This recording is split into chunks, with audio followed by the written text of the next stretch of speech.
Ini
adalah bagian ke-14 ya, tentang pembelajaran ilmu nahwu sarf.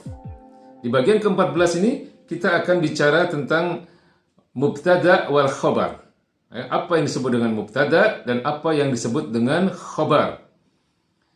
Ya, jadi kita pernah mempelajari pembagian kalimat dalam bahasa Arab, yaitu bahwa kalimat dalam bahasa Arab atau jumlah ya, dalam bahasa Arab kalimat itu disebut dengan jumlah, dibagi menjadi dua, yaitu apa yang disebut dengan jumlah ismiyah dan jumlah fi'liyah. Jumlah ismiyah adalah sebuah kalimat yang diawali dengan isim. Ya, sebagaimana kita tahu, isim adalah kata benda dan kata sifat. Ya, jadi jumlah ismiyah adalah kalimat dalam bahasa Arab yang diawali dengan isim. Sementara jumlah fi'liyah adalah kalimat yang diawali dengan fi'il atau kata kerja. Nah, apa kaitannya dengan mubtada dan khobar?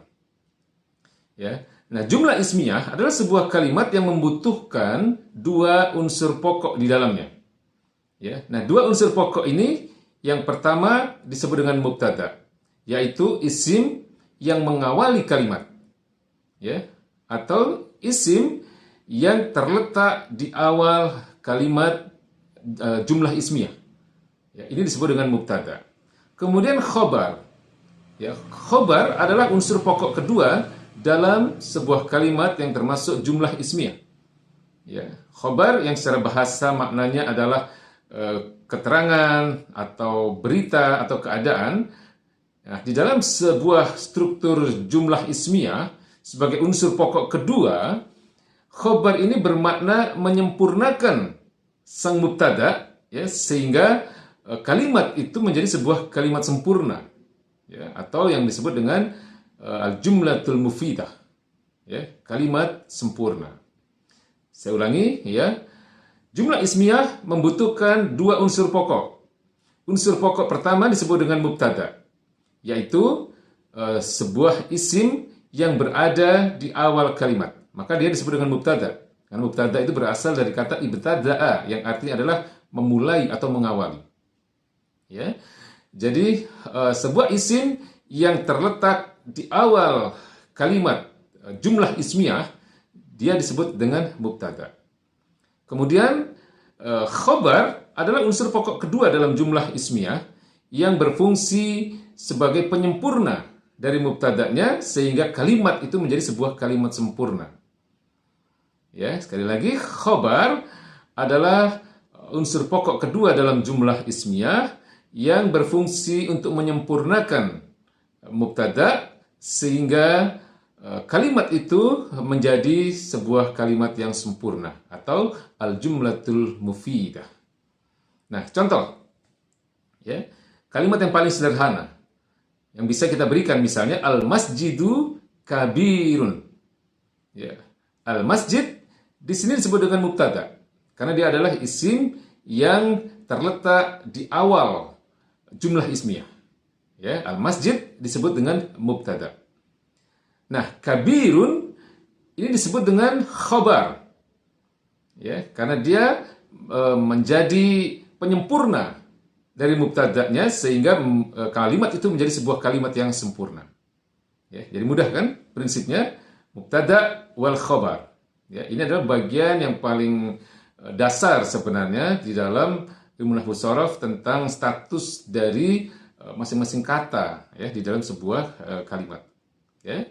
Jadi itulah prinsip tentang mubtada' wal khobar. Mubtada' adalah sebuah isim yang berada di awal kalimat jumlah ismiyah, sementara khobar adalah sebuah kata atau unsur pokok kedua dalam jumlah ismiyah yang berfungsi untuk menyempurnakan mubtada'nya sehingga kalimat itu menjadi kalimat sempurna. Satu hal yang harus dipahami adalah bahwa kita lihat sekarang mubtada' dan khobarnya. Ya. Satu prinsip penting terkait dengan mubtada' dan khobar ini adalah jika mubtada' dan khobarnya ini adalah merupakan isim mufrad. Ya, isim mufrad sebagaimana yang sudah kita pelajari di bagian sebelumnya adalah isim yang menyatakan bentuk tunggal. Ya. Sekali lagi, jika mubtada' dan khobarnya ini adalah merupakan isim mufrad, maka tanda atau harokat di akhir-akhir kata, ya, baik di mubtada'nya maupun di khobarnya, dia harus bertanda dhammah. Ya, dia harus bertanda dhammah. Saya ulangi lagi, ya, jika mubtada' dan khobar ini adalah merupakan isim mufrad, maka harokat atau tanda di akhir-akhir kata, baik di mubtada' maupun di khobarnya, dia harus bertanda dhammah. Ya, nah tanda dhammah inilah yang seringkali kalau mungkin kita pernah dengar disebut dengan tanda marfu. Ya, maka sering kita menyatakan ya dalam contoh tadi misalnya al-masjidu kabirun, ya, kita sering katakan al-masjidu ya mubtada'un marfu'un bid-dhammah. Ya, al-masjid adalah mubtada' yang bertanda marfu' dhammah. Ya, kemudian khobar ya seringkali kalau kita mencoba untuk menghafal ya atau memudahkan pemahaman kita seringkali untuk memudahkan kita memahaminya ya kita sering katakan bahwa dalam bahasa Arab ya kabirun ya khobarul mubtada' marfu'un bid-dhammah. Ya, kabir ya atau kabirun di sini adalah khobar yang bertanda marfu' dhammah. Ya, jadi ini penting. Mengapa khobar dan mubtada'nya ya, atau mubtada' dan khobarnya ini bertanda dhammah? Ya, di akhir katanya dia bertanda dhammah karena dia adalah merupakan isim mufrad. Ya, karena nanti berbeda kalau mubtada' dan khobarnya ini bukan isim mufrad. Ya, karena kita sudah tahu di bagian sebelumnya kan bahwa selain isim mufrad ada isim musanna dan isim jama'. Nanti kita akan pelajari itu. Tapi karena ini adalah merupakan bagian yang paling awal, bagian paling dasar, kita kenali lebih dulu mubtada' dan khobar ini yang merupakan isim mufrad. Ya. Jadi sekali lagi hal penting kedua yang harus dipahami tentang mubtada' dan khobar ini, jika mubtada' dan khobarnya adalah merupakan isim mufrad, maka tanda akhir atau harokat dari masing-masing kata tadi, ya, baik mubtada' maupun khobarnya, dia harus bertanda dhammah. Ya, dia harus bertanda dhammah dan inilah yang disebut dengan tanda marfu. Ya. Jadi demikian tentang mubtada' dan khobar. Insya Allah kita akan bertemu kembali di bagian yang akan datang.